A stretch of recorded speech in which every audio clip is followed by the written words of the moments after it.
a mature buck, some of them are roamers. Some of them have multiple bedding areas and switch patterns at the drop of a hat. And some of them, you can't hardly run them out of there. They're individuals. You got to take each one as an individual, because if you start trying to say all big bucks are going to do this or that, you're probably going to get disappointed. If you look back, especially when you're running trail cameras more, did you have more success, it seemed like, with the more homebody bucks that only use maybe one or two areas, it seemed like, majority of the time? Much easier to kill. Okay. The roamers, most of the deer, if I'll be honest with you, if I could isolate his bedding area and he didn't change it, because the fact is, a lot of times I would mess up their bed, especially when I first started, because I would determine a good bedding area, and I wasn't satisfied with where I was getting to. I'd say, if I could just get that much, I could see a little further in it. I was a little too aggressive, and I really messed. It's not as easy to mess a deer up as you think a lot of times, but you repeatedly blow him out of his bedding area with scent, he's probably going to change his pattern. And I made that mistake a lot. It took me a while to learn, and now I try to clarify it. I tended to hunt. I tried to get to where I could watch the edge of the bedding area.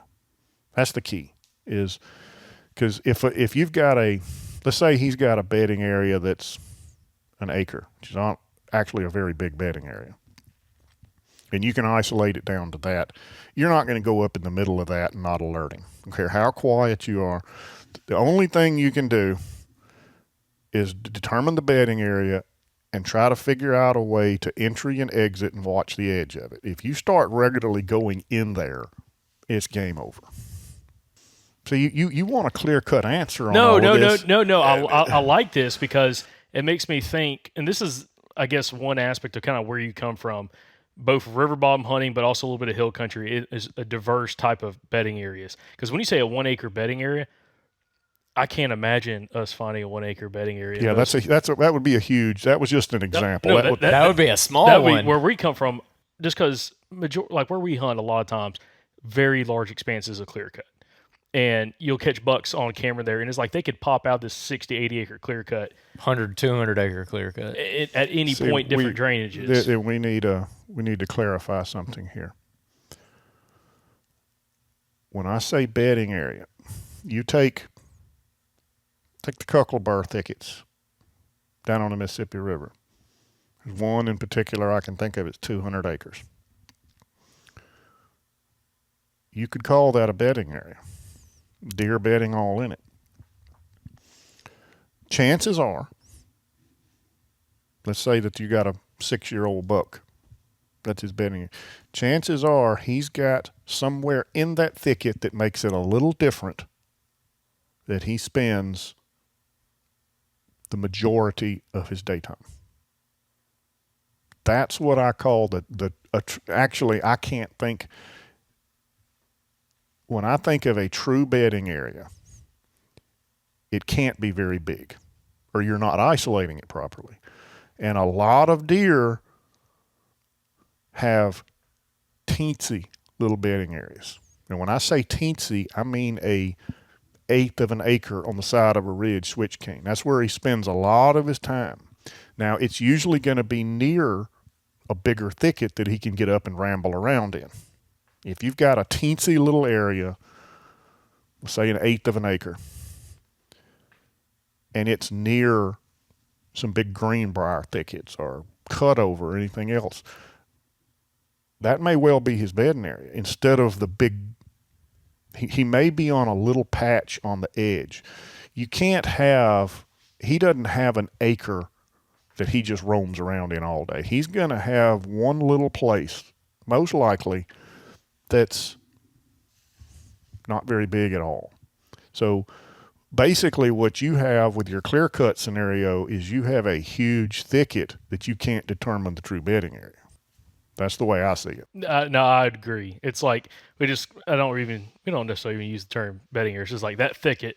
They're coming in and out of that thicket. at different points, and that's where I was trying to get back to like isolation of like isolating specific bedding areas, like that small acreage that buck seems to be using a good portion of the time if you get them on camera, is how to be able to move that camera back into there, and if you're trying to get daylight images of them in that spot, versus catching them on camera on the edge of it. Because again, we use trail cameras. I know you don't use trail cameras really, but we use trail cameras, and a lot of our listeners use trail cameras. So I'm trying to think of it through that lens of how you can get that information, but still it's in a somewhat of an area that you could actually kill that deer during daylight. That's the challenge that I look at with when we've interviewed some other guys that hunt different bedding areas in different areas, is trying to get close enough to the X that last 15 minutes of light, he's on his feet, he's starting to ease his way through there. You're getting an opportunity versus if he's, in that Cocklebur thicket, 200-acre Cocklebur thicket, he might be 200 yards out into it and it has a pocket that he really likes, real diverse right there. Well, if I can only hunt the edge of it, I can't push into that Cocklebur thicket. How to figure out the best opportunity possible to potentially kill a deer in that. Yeah, and that's extremely challenging. That's the reason that they're so hard to kill, and some bedding areas are almost unhuntable. I mean, I don't like the word unhuntable, but there are some bedding areas that are just going to be very low odds. I mean, that's just all there is to it. But part of the problem is deer are they're individuals, and some of them are homebodies and have a very predictable bedding area unless something changes it. The rut can change it, pressure can change, a lot of things can change it, but they tend to be pretty predictable. And then there's some that just don't really, it's probably just my inability to decipher the information, but it's almost like they don't even have a real bedding area. They just, you can't pattern them in a bedding area. And I've seen that back when I ran cameras. There was one buck in particular that I never killed. And I remember I got the first picture of him. And I wanted that deer really bad because he had a drop tine. Wasn't a big one, just a little bitty drop tine. He's a big old mainframe 8-point with a little drop tine. And when I say a big 8-point, he's probably a 145, 150 8-point with a drop tine. And I wanted that deer. And, I isolated where I thought his bedding area was. I put a camera in there. I didn't get any pictures of him. So I tried where I thought his other bedding area was. And I got some nighttime pictures of him. When I used cameras, I would move the cameras if I had time. And when I started getting pictures of that deer 10, 11, 12 up in the middle of the day, there's a good chance you're right on top of the bedding area, if not in it. And that's how I would, pare down things. Well, I would get daytime pictures of him, and then he'd disappear. Nothing. And this was before the rut. And him and several other bucks, you could just see that they probably had multiple bedding areas, and he covered a pretty wide swath.